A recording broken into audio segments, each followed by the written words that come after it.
Assalamualaikum warahmatullahi wabarakatuh.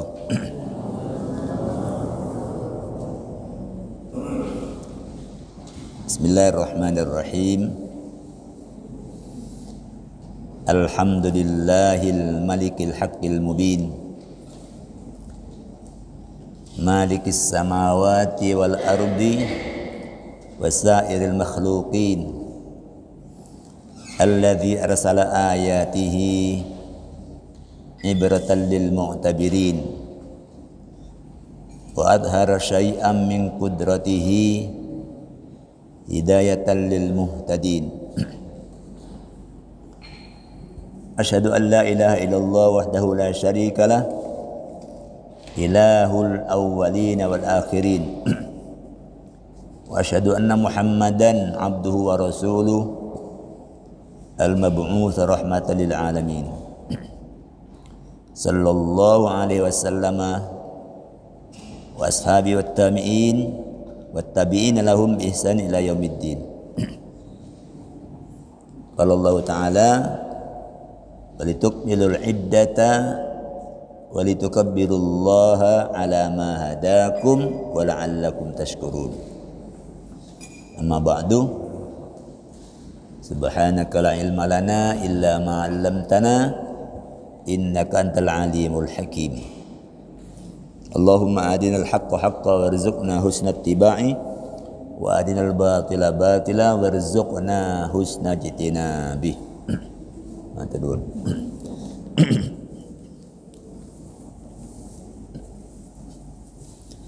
Para jamaah, Bapak Ibu sekalian rahimakumullah.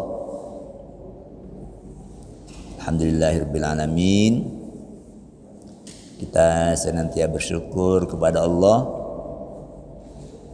Hidup kita hari ini, alhamdulillah, kita mulai dengan perbuatan yang paling baik dan di tempat yang paling baik, yaitu sholat subuh di masjid. Awal yang baik, kata pepatah, itu adalah separuh perjalanan. Mudah-mudahan kehidupan kita hari ini selalu berada dalam naungan hidayah Allah. Kita dapat menyelesaikannya, bisa menjauhi dari hal-hal yang bersifat maksiat kepadanya. Mudah-mudahan Allah meridhai dan memberkahi kehidupan kita semua. Amin Allahumma amin. Para jemaah sekalian, tema kajian ini fikih amalan pasca Ramadan. Kita berada di 20 Syawal sekarang ini. Saya ingin bertolak dari ujung ayat 185 surah Al-Baqarah yang itu merupakan satu ayat di antara rangkaian ayat-ayat Al-Quran yang berbicara mengenai hukum puasa Ramadan yang sudah kita lewati 3 pekan yang lalu. Di ujung ayat tersebut ada penegasan walitukmilul iddata, dan hendaklah kamu genapkan bilangannya. Walitukabbirullaha ala ma hadakum, dan hendaklah kamu besarkan Allah, agungkan Allah atas hidayah yang telah Dia berikan kepadamu. Wa la'allakum tashkurun, dan supaya kamu bersyukur. Itu di ujung 185. Ini penting untuk kita kaji kandungannya, supaya pasca Ramadan kita dapat mengimplementasikan, dapat mencerminkannya dalam perbuatan kita. Terdapat 3 perintah dalam penegasan di ujung ayat tersebut yang penting kita perhatikan. Yang pertama ada perintah menggenapkan bilangan. Maksudnya ialah menyempurnakan bilangan hari puasa Ramadan bagi orang yang belum menggenapkannya karena udzur syar'i. Kalau yang sudah komplit ya sudah. Tapi banyak orang yang belum komplit. Komplitnya seberapa? Ya 1 bulan. 1 bulan itu berapa hari? Ya tergantung jumlah hari pada Ramadan yang baru lewat itu. Kebetulan yang kemarin itu jumlahnya 30 hari. Karena pada tanggal 29 dulu 29-nya itu hari Selasa ya. Itu petang hari itu bulan masih ada di barat matahari ya.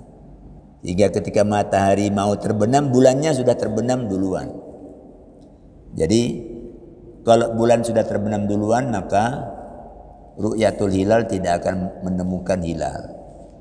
Karena itu diistikmalkan menjadi 30 hari. Itu di sini ya. Di Indonesia. Tapi negara-negara yang lebih ke barat, yang jauh sana itu bisa jadi ketika di sana maghrib bulannya sudah di atas UFO. Kenapa? Karena maghrib di barat lebih akhir dibanding maghrib di timur. Saudi itu kalau dibanding Surabaya hampir 5 jam bedanya. Masih ada lagi yang lebih ke barat. Maroko itu lebih ke barat lagi. Ya. Boleh jadi di sana saat maghrib itu bulan sudah di atas UFO. Nah, kebetulan 30. Kalau 30 ya jangkepi 30. Kalau 29 lengkapi 29 hari. Nah, untuk menggenapkan bilangan ini ada beberapa penjelasan. Pertama, ini terkait dengan udzur syar'inya. Udzur syar'inya itu apa? Yang pertama, kalau udzur syar'inya berupa sakit, safar, haid, lalu 4 dan 5 hamil dan menyusui. Ini 1 dan 2 bisa laki bisa perempuan. Tapi 3, 4, 5 laki-laki tidak boleh ikut campur. Nah, jangan bilang kau tidak poso, aku haid ya, padahal lanang. Itu suatu gendeng itu. Kalau ngakunya hamil, enggak, itu cuma mangane kakian, perutnya gendut. Banyak kan orang yang kayak ibu hamil, mangane overdosis dan menyusui. Jadi ternyata ibu-ibu ini rombongan paling besar untuk urusan hitungan puasanya yang belum sempurna. Karena masa haid itu ya bisa berhenti, kadang sudah di atas umur 40 tahun, kadang 50 tahun masih haid. Menopausnya itu masanya tidak sama antara para ibu. Itu karena haid itu sifatnya bulanan, ya bulan Ramadan bisa terganggu sekian hari di mana wanita tidak boleh berpuasa. Kalau tidak haid padahal masih belum menopause biasanya hamil. Orang hamil kan tidak haid. Dalamnya 9 bulan itu kadang bisa nabrak Ramadan. Dan bisa juga kemudian nyusoni. Ya. Tapi yang 2 yang terakhir itu kalau orang hamil dan orang menyusui itu tidak puasa karena ada kekhawatiran terjadi mafsadah pada dirinya, maka penggenapan bilangan puasa wajib dilakukan dengan qada, bukan dengan yang lain. Kurangnya berapa? 9. Oh ya, nanti qada 9 hari. Kalau yang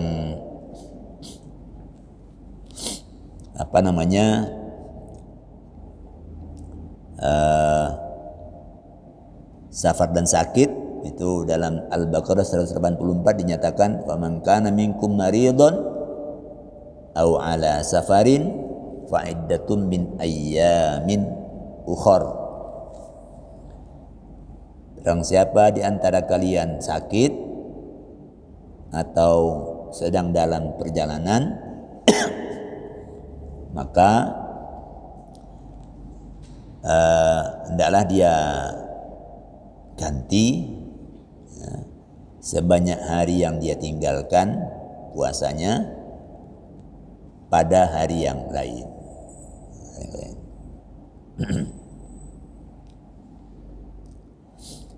Kemudian yang tentang haid, ini kan ibu-ibu ini setiap hari sholat, kemudian di bulan Ramadan wajib puasa.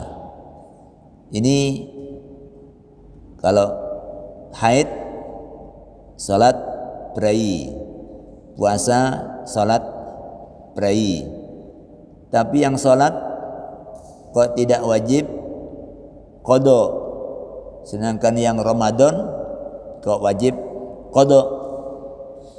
Ini pernah ditanya seorang perempuan bernama Mu'adzah, itu pernah bertanya kepada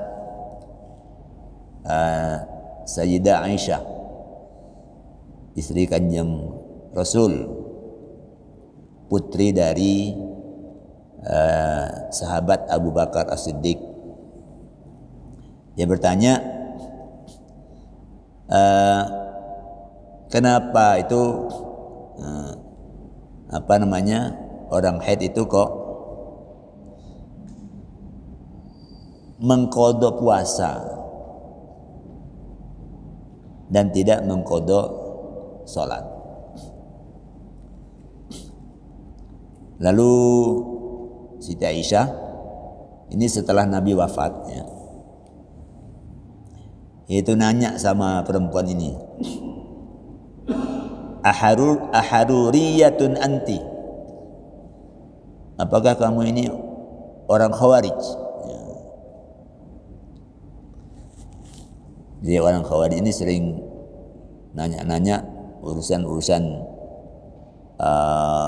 detail ya. Lalu Mu'adam jawab, lastu biharuriyatin walakinni as'al. Saya bukan orang Khawarij, tapi saya nanya aja. Khawarij itu orang-orang Islam yang ketika terjadi konflik politik antara Sayyidina Ali dengan Muawiyah, terjadi pertempuran Siffin, lalu ada yang menusuk mushaf Quran dengan tombak lalu berdiri berkeliling, kembalilah kepada Quran, bertahkimlah ya. Lalu orang-orang itu diingatkan mengenai Quran, lalu pertempuran berhenti, lalu musyawarah, jangan perang, bicarakan dalam musyawarah. Nah, akibat ini lalu ada pasukan dari Ali bin Abi Thalib yang didukung mayoritas itu lalu terpecah. Ada yang menjadi Khawarij, ada yang menjadi Syiah. Ya. Yang Khawarij ini maknanya membelot. Dia tidak setuju pakai dimusyawarahkan. Wong sudah hampir menang kok kemudian. Yaitu Khawarij. Lalu Siti Aisyah menjawab, kana yusibana dzalika, kami kaum perempuan, kata Aisyah, ditimpa pengalaman itu. Artinya pengalaman tidak puasa karena haid. Fanu'maru biqada'is shaum, lalu Nabi menyuruh kami untuk mengqada puasa. Wala nu'maru biqada'is shalah, beliau tidak menyuruh kami untuk mengqada salat. Ini salah satu bukti bahwa kedudukan dalil syariat itu penting. Sebab kalau pakai akal, orang kan jawab, lo salat itu sama puasa kan sama-sama rukun Islam. Lo salat tidak wajib qada, kok puasa wajib qada? Itu kalau pakai akal, itu kita akan menyatakan tidak usah. Salat kan tidak wajib qada. Tapi dalil itu penting untuk puasa. Nabi menyuruh qada, untuk salat tidak. Itu haid. Lalu yang mengenai hamil dan menyusui, in khafata ala anfusihima, kalau orang hamil dan menyusui itu khawatir terjadi mafsadah untuk dirinya sendiri, falahumal fitru, maka dia boleh untuk tidak puasa. Wa alaihimal qada, tapi mereka harus mengqada. Itu ketika udzur syar'inya 5 tadi. Sakit dalam perjalanan, lalu haid, kemudian hamil, lalu menyusui. Menyusui karena dia khawatir terjadi mafsadah pada dirinya. Kemudian yang kedua, untuk udzur syar'i berupa ketidakmampuan berpuasa karena renta atau sakit menahun.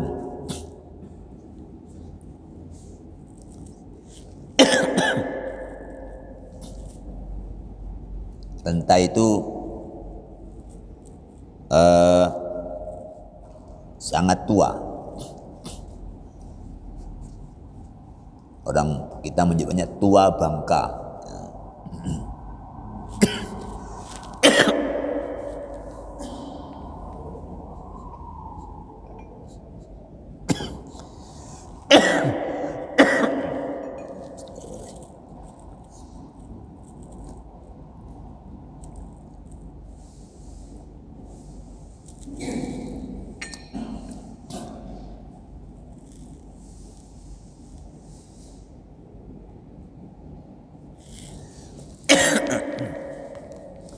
Karena tua atau sakit menahun. Jadi al-ajiz an-siyam, orang yang tidak mampu berpuasa, bihalin, karena sesuatu keadaan. Kasyaikhil kabir, seperti orang yang sudah tua. Wal marid, dan orang sakit. La yurja bar'uhu, yang tidak ada harapan sembuh. Kemudian yang kedua dan ketiga, hamil dan menyusui. Tapi yang ini terjadi karena khawatir terjadi mafsadah pada anak yang dikandung atau anak yang disusui. Maka menggenapkan hitungan itu dilakukan dengan membayar fidyah.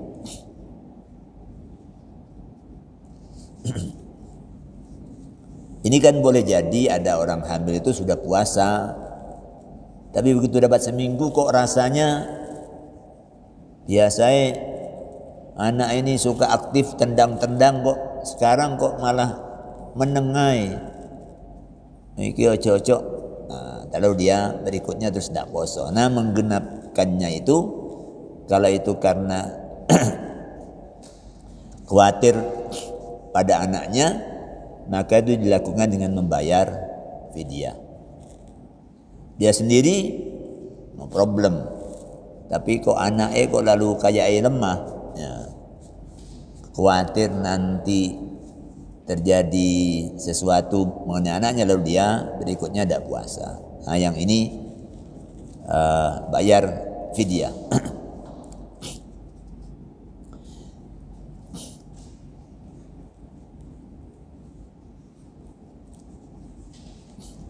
Ibnu Abbas berkata, wal hubla wal murdi idza khafata ala auladihima aftarata wa at'amata.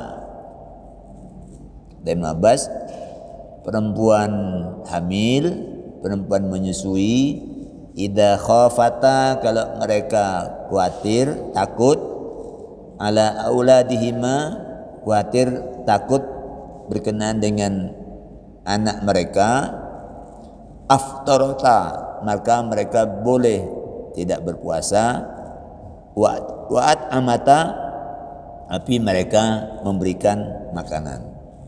Jadi ta'amu miskin.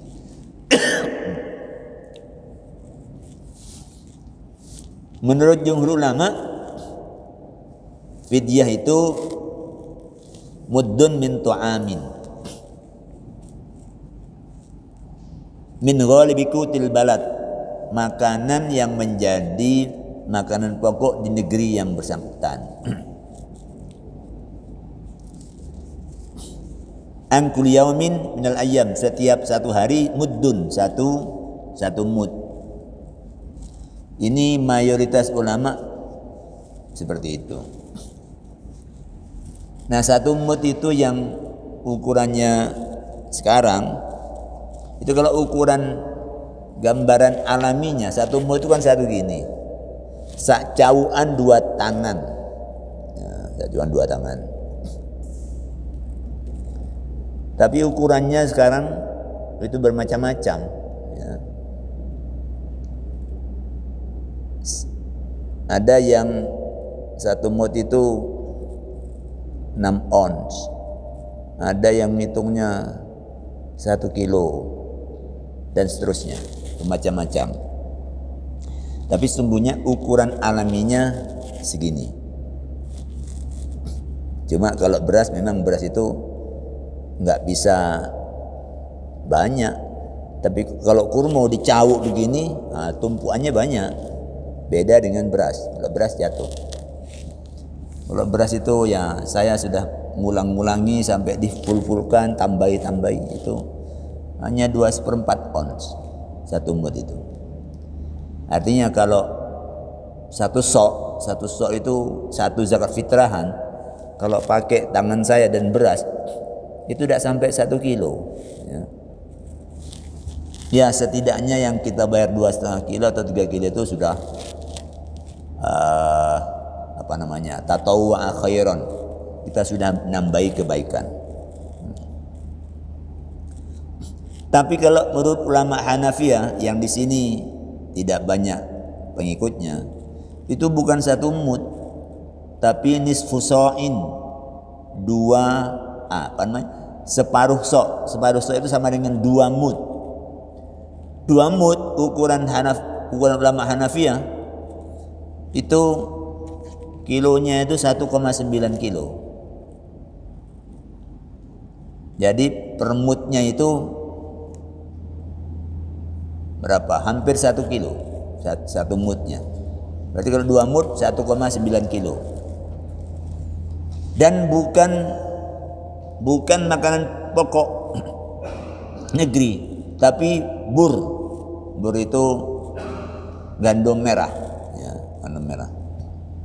Kalau tidak bur, boleh ngasih uangnya, harganya. Tapi bukan 1 sok, bukan 1 mud, tapi 2 mud.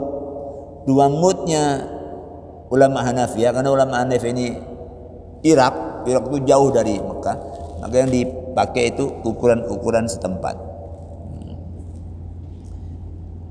Jadi kalau bayar uang langsung ke orang miskin, nah itu berarti ikut Abu Hanifah. Kalau ikut Abu Hanifah, ya jangan bayar 1 mud, bayarnya 2 mud. 2 mudnya bukan harga beras, tapi harga gandum merah.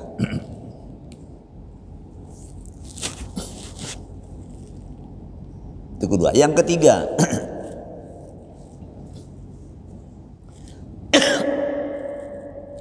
waktu pelaksanaan penggenapan bilangan puasa tersebut membentang sepanjang tahun pada hari-hari yang halal puasa. Tapi kalau yang haram nggak boleh. Yang haram puasa itu ada Idul Fitri, Idul Adha haram puasa. Lalu hari tasyrik 11, 12, 13 dari bulan Dzulhijjah. Itu haram dipakai untuk membayar puasa. Tapi kalau bayar fidyah boleh. Boleh. Karena kan ada orang yang untuk bayar fidyah tidak bisa ketika itu, nunggu longgarnya keadaan. Tidak bayar ketika Ramadan karena belum memungkinkan. Ya.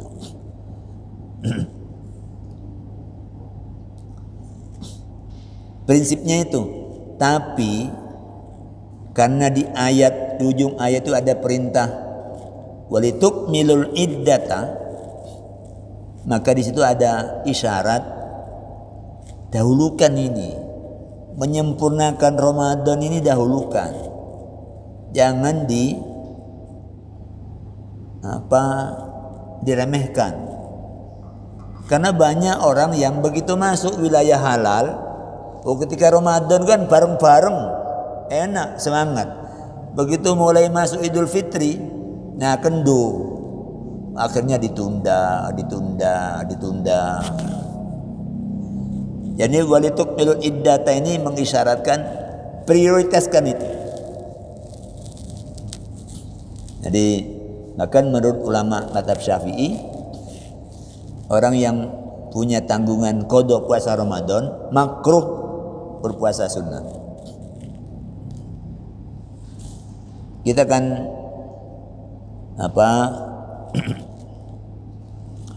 tahu bahwa di bulan Syawal ini ada syariat puasa Syawal, yaitu 6 hari.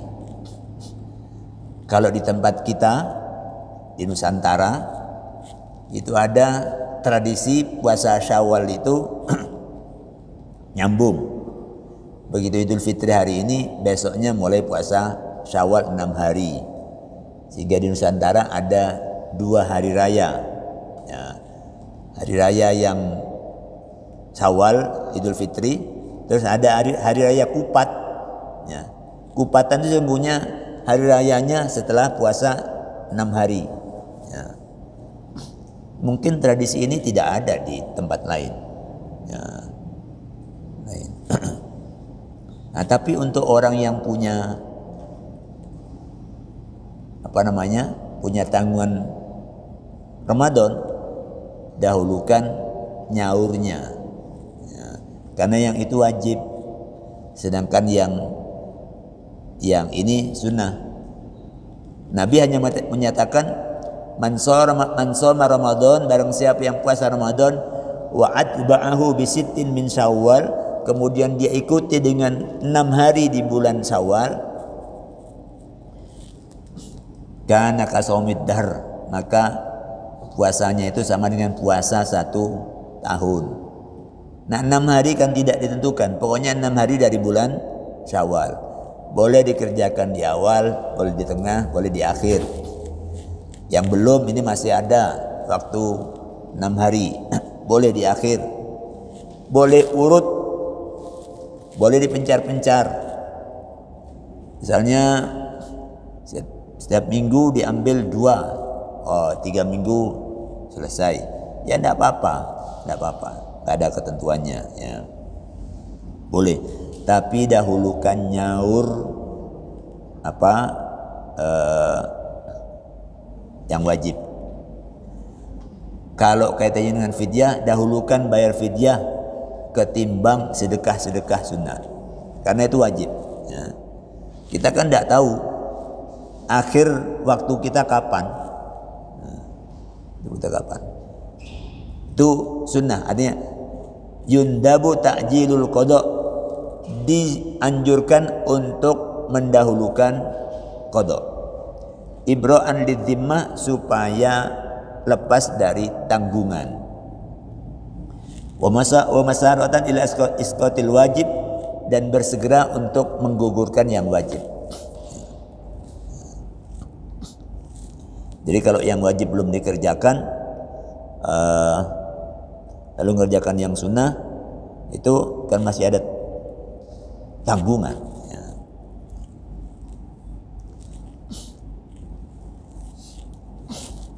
Bahkan jumhur ulama berpendapat orang yang melalaikan qada puasa Ramadan sampai masuk Ramadan berikutnya, di samping qada puasa, wajib juga atasnya membayar fidyah. Karena dia meremehkan kewajiban. Ini yajibu alaihi. Jadi idza akhral qada, kata kalau dia mengakhirkan qada hatta dakhala ramadanu akharu, sampai kemudian datang bulan Ramadan berikutnya, maka menurut jumhur yajibu alaihi ba'da siyami Ramadan dakhil, maka wajib atasnya setelah dia berpuasa pada Ramadan berikutnya, itu wajib dia mengqadha wal kafarah, dan wajib membayar kafarah berupa fidyah. Dan bagi mazhab Syafi'i, kalau ditunda lagi, fidyahnya tambah menjadi 2 kali. Kalau ditunda lagi, fidyahnya tambah. Apakah ada orang begini? Ada, Pak. Ada. Saya tahu ada orang yang melalaikan begini. Bahkan kadang-kadang itu setiap tahun nambah lagi, karena ini perempuan. Yang tahun lalu belum, tahun ini ada bolong lagi. Sampai dia tidak tahu jumlahnya berapa. Saking enggak pedulinya terhadap urusan mengqadha puasa. Sudah saya bilang, tapi tetap tidak berubah. Tetap aja ditunda sampai datang berikutnya. Kadang dia puasa, tapi kemudian belum sudah datang berikutnya. Jadi perintah Allah ini penting. Walitukmilul iddata, genapkan hitungannya. Ini utamanya yang begini, sekali lagi banyak ibu-ibu. Nah, kalau bilangan puasa Ramadannya belum genap tanpa udzur syar'i, memang sengaja ada poso, ya, tanpa ada udzur, ini Kata para ulama, wa ya'thamul muftiru bila udrin. Orang yang tidak puasa tanpa udur, kata Nabi, man aftar yauman, barang siapa yang tidak puasa satu hari, min Ramadan, dari bulan Ramadan, min ghairi rukhsatin, bukan karena ada rukhsah, ada keringanan, karena bepergian, wala maradin, dan bukan karena sakit, lam yakdi anhu saumud dahri wa insamahu. Itu yang satu hari tadi itu tidak dapat diganti dengan puasa setahun. Itu pun kalau dia mengerjakannya. Jadi ini kalau sengaja. Terus gimana? Ya taubat. Jalannya adalah bertaubat. Itu mengenai perintah sempurnakan hitungan. Sekarang yang kedua ada perintah membesarkan Allah.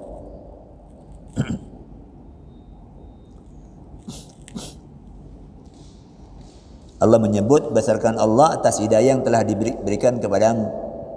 Khususnya di bulan Ramadan kita merasakan tuh hidayah itu begitu kuatnya. Di bulan Ramadan itu orang sholatnya tambah, kemudian sedekahnya tambah, bacaan Qur'annya tambah. Itu kalau bukan hidayah Allah nggak bisa. Ada hidayah yang kuat. Nah, di ujung Allah perintahkan besarkan Allah, agungkan Allah atas hidayah itu. Ini wujudnya dua. Nomor satu, wujudnya takbir mutlak di awal Syawal yang dulu sudah pernah disinggung, mulai ghurub matahari sampai dimulainya Idul Fitri, plus takbir zawaid ketika sholat Id. Sholat itu ada takbir 7 kali di rakaat pertama, 5 kali di rakaat kedua. Itu bagian dari walitukabbirullah ala ma hadakum. Ini wujud yang sudah selesai. Tapi yang kedua, tetap memandang besar semua hidayah Allah. Seperti yang tercermin dalam bulan Ramadan berupa kuatnya spirit penghambaan kepadanya. Jadi jaga itu jangan kemudian seperti pertunjukan wis buyar lalu balik asal. Nah, ini Allah menjadi kecil lagi nih. Di Ramadan itu jadi besar. Kalau ketinggalan tarawih itu rasanya ya apa gitu. Loh, sekarang kemudian enggak lagi. Itu maknanya Allah kecil lagi. Enggak ada terasa spirit yang loh, kalau hanya gitu aja itu sama dengan orang yang bersemangat untuk belanja kalau ada diskon-diskon.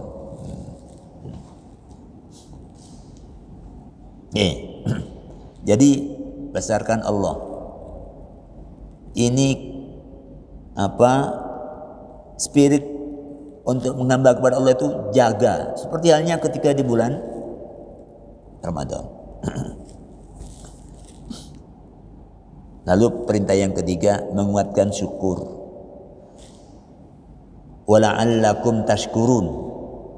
Perintah bersyukur itu ya perintah yang sepanjang tahun, tapi di ujung ayat wala'allakum tashkurun, supaya kamu bersyukur. Kuatkan syukur. Apa yang dikehendaki itu adalah dicapainya bentuk syukur yang tidak hanya mengejawantah dalam lisan alhamdulillah alhamdulillah. Nah, itu syukur yang sudah biasa. Tapi ini syukur yang dapat melahirkan bahagia ke kita ketika kita bisa memanfaatkan nikmat Allah untuk menghamba kepadanya. Yuk kita lihat bulan Ramadannya.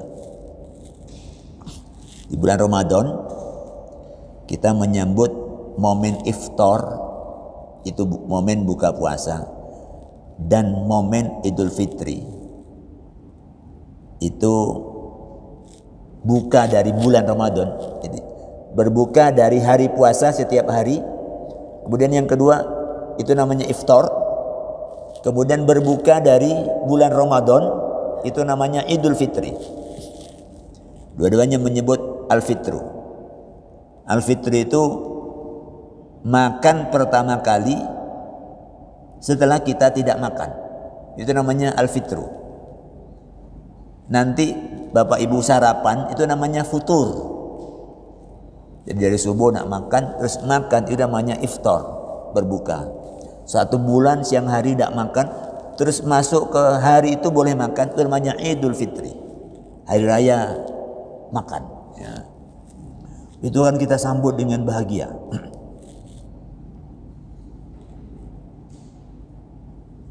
Jadi kalau kedatangannya kita dambakan, usyambiro. Nah itu maknanya orang kepingin dan nyampe. Iki 30 po 29 ya. Ini karena kepingin nyampe. Ketika itu nyampe, wah senang. Apa ada orang masuk buka puasa, ya maghrib, kan gak ono kan? Tapi setelah Ramadan ada enggak suasana itu? Merindukan datangnya maghrib. Ini penguatan syukur. Ya ini harus kita biasakan jiwa kita ini untuk enggak balik asal. Nabi menyebut lis-shaimi farhatani, orang puasa itu punya 2 kebahagiaan. Satu ketika buka, dan kedua buka dua macam, buka dari tiap hari dan buka dari 1 bulan. Itu iftar dan Idul Fitri. Dan nanti ketika bertemu dengan Allah, itu kita sudah merasakan yang pertama.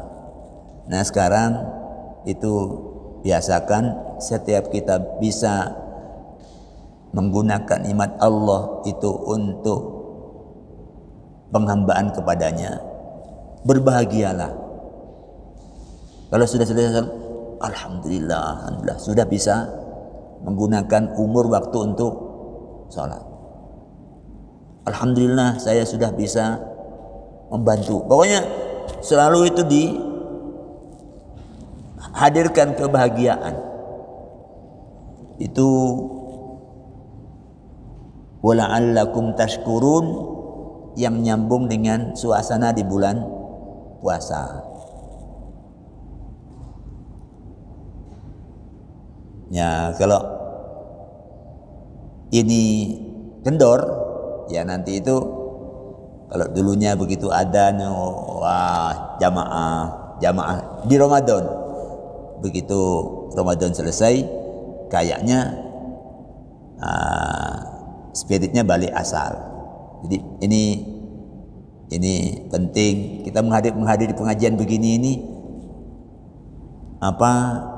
bersyukurlah. Alhamdulillah ini waktu saya bisa gunakan untuk ngaji. Walaupun materinya sebagian tahu, tapi ini penguatan kembali. Setidaknya sekian waktu ini kita terhindar dari maksiat, karena kita bisa itikaf di masjid, bisa kumpul dengan sesama, dengan tonggo-tonggo sambil menguatkan ilmu. Alhamdulillah. Coba kalau saya tidak di sini, boleh jadi lihat pinggir jalan apa aja dikomentari, campur saya ikut putar kau tenang dia ya. Pokoknya dengan begini Allah selamatkan kita untuk memanfaatkan waktu untuk hal-hal positif. Alhamdulillah, bergembiralah, jangan merasa menyesal. Jadi kalau kita hadirkan seperti ini, wala'allakum tashkurun, itu bisa kita jadikan sebagai kebiasaan baru agar spirit di bulan yang lalu itu terus mewarnai 11 bulan ke depan. Nanti kuatkan lagi di Ramadan berikutnya, kuatkan lagi, hingga Tidak mungkin Ramadan setahun itu kita puasa terus. Tapi apa yang Allah hadirkan, nikmat kebahagiaan yang muncul di Ramadan dan Idul Fitri itu, nah itu tularkan kepada semua bentuk apapun di mana kita bisa menggunakan nikmat Allah untuk menghamba kepadanya. Saya kira itu Bapak Ibu sekalian, hal yang dapat kita kaji pagi hari ini. Saya ada gangguan tenggorokan. Ini sudah semakin membesar. Terima kasih. Waktunya habis. Jam 5.30 ya. Mudah-mudahan apa yang terus kita kuatkan berkenaan dengan syariat Allah ini, itu setidaknya mudah-mudahan Allah sertai dengan hidayah sehingga kita bisa lebih mengejawantahkannya dalam kehidupan kita. Amin. Allahumma amin. Aqulu qauli hadza wa astaghfirullah li wa lakum. Wassalamualaikum warahmatullahi wabarakatuh. Allahumma sholli ala Muhammad.